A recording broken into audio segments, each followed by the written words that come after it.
নমস্কার বন্ধুরা, তোমরা সবাই কেমন আছো? আশা করি ভালো আছো। সুপ্রিয়ার আরও একটি ভিডিওতে তোমাদের অনেক অনেক স্বাগত। দেখো, ওই দিনকে ঘরবাড়ি পরিষ্কার করেছিলাম, তোমাদের বলেছিলাম এটা আলাদা করে তোমাদের একটা ভিডিও দিলাম যে দেখো কিভাবে পরিষ্কার করা হয় মাটির বাড়ি। সবাই তো মাটির বাড়ি দেখে না, যারা শহরে থাকে তারা জানেও না যে মাটির বাড়িতে কিভাবে পরিষ্কার করা হয়। আর সব কিছুটা মজুর দিয়ে, বাইরের লোক দিয়ে না পরিষ্কার করা যায় না। কি বলো তো, নিজের বাড়িটা নিজে যদি একটু সাজিয়ে গুছিয়ে পরিষ্কার করা হয় তাহলে খুব সুন্দর লাগে। আর নিজের জিনিসটাকে যতটা যত্ন করে তুমি করবে, অন্যরা মজুর বা কেউ করলে কিন্তু করবে না। তাই কিন্তু আমি আমার যেদিন থেকে বিয়ে হয়েছে চেষ্টা করি আমার বাড়িটাকে আমি সুন্দর করে গুছিয়ে রাখার। আর কি বলো তো, আমি মানে এই যে বাড়িতে লাতা দেওয়া বলো, পরিষ্কার করা বলো, এসব কোনো দিনই করিনি বিয়ের আগে, জানো বন্ধুরা। মানে আমি ভাবি যে আগে আমি কী ছিলাম, এখন কি করি। আগে কোনো দিন এক গ্লাস জল গড়িয়ে খেতাম না বিয়ের আগে, বিয়ের পর সেটাও করি। তার জন্য পুজো আসছে, আর আমার তো দোকান থাকে, সব দিন লাতা দেওয়াটা সম্ভব হয় না। তাই পাট পাট করে বাড়ির একদিক একদিক করে লাতা দিয়ে থাকি। আজকে ছাদ থেকে শুরু করলাম। আর ছাদে সচরাচর আমরা কেউ উঠি না, এখানে ধান চাল এই সমস্ত থাকে, আর একটা বড় বাক্স আছে। আর কিছুই আমাদের বাড়ির ছাদে থাকে না, আর কাকুদের ওই দিকে তাদের জিনিসপত্র থাকে। তো লাতা দেওয়ার কাজটা, এই যে ভিতরটা দেখছো এটা খুব অন্ধকার, এখানে কোনো আলোও নেই, ব্যবহারও এতটা করা হয় না, জানো বন্ধুরা। আর আমার সিজার হয়েছিল বলে আমি বেশি ছাদে উঠি না, কারণ আমার প্রবলেম হতো ওই কারণে।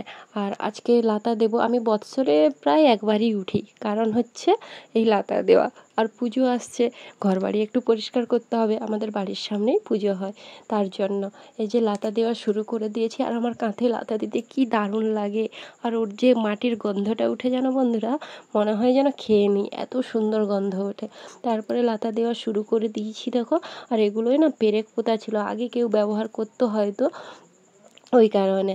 আর আমি লাতাটা আস্তে আস্তে দিয়ে দিচ্ছি, অন্ধকার বুঝতে পারছো না তোমরা, কিন্তু কি করব, একটু মানিয়ে নিও। আর এগুলো কি বলো তো বন্ধুরা, এগুলো হচ্ছে মাটির বাড়ি তো, মানে একটু না পরিষ্কার পরিচ্ছন্ন রাখলে ভেঙে যাবে। এটা তো আর পাকার বাড়ি নয় যে একবার রং করে দিলাম আর কিছু করার দরকার নেই। কিন্তু মাটির বাড়ি তোমাকে বছরে একবার হলেও লাতা দিয়ে পরিষ্কার রাখতে হবে। আর সাদা মাটি দিয়ে লাতা দিলে এত দারুণ লাগে দেখতে, মানে তোমাদের বলে বোঝাতে পারবো না। আমি লাতাগুলো দিয়ে নিই, যখন শুকনো হয়ে যাবে না তোমাদের আবার আলাদা ভিডিও করে কখনো দেখাবো। এই যে আমি আস্তে আস্তে করে লাতা দিয়ে নিচ্ছি দেখো, আমি কখনো লাতা দিতে পারতাম না গো, এখন দিচ্ছি। আর একদিক দেখো ওই সাইডটা দেওয়া হয়ে গেছে, আর এই সাইডটা লাতা দেব। তোমাদের হয়তো বোরিং লাগতে পারে, এটা আবার কি কোন দেখবো, কেমন ভিডিও, দেখোই না, ভালো লাগবে আশা করি। দেখো আমি আস্তে আস্তে করে লাতা দিয়ে নিচ্ছি। আর উপরে এজবেস্টার দেওয়া আছে, ছাদটা এতটা ব্যবহার করা হয় না বলে ডবল এজবেস্টার আর দেওয়া নেই, জানো বন্ধুরা। আর আমার ছোট থেকে আমি কখনো না ভালো করে থাকতে পারিনি। এখন আমাদের বাপের বাড়িতে পাকার বাড়ি, পাকার বলতে ইটের দেওয়াল গাছে, তোমরা তো দেখেছো ভিডিওতে।